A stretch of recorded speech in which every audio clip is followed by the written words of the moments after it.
ఎప్పుడన్నా కానీ ప్రకృతి విపత్తి వచ్చినప్పుడు ప్రభుత్వం అనేది పూర్తిగా ఆదుకోవాల్సిన బాధ్యత ప్రభుత్వం పైన ఉంటుంది. ఇంత మునుపు హరికేన్ అప్పుడు నేను చూశాను, తర్వాత ఉదూ తుఫాను వచ్చినప్పుడు చూశాను. అదే సమయంలో ఇంకొక పక్కన ఏదైతే తిత్లీ తుఫాను కూడా నేను అటెండ్ అయ్యాను.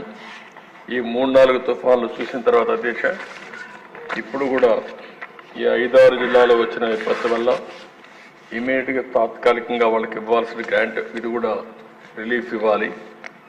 అందుకని ఈ సభ ద్వారా వారందరికీ హామీ ఇస్తున్నా, ప్రతి ఒక్క కుటుంబానికి, నష్టపోయిన కుటుంబాలకి 25 కేజీల బియ్యం, 1 కేజీ పప్పు, 1 litre palm oil, 1 KG potato, 1 KG ఉల్లిపాయలు ఇస్తున్నాయి.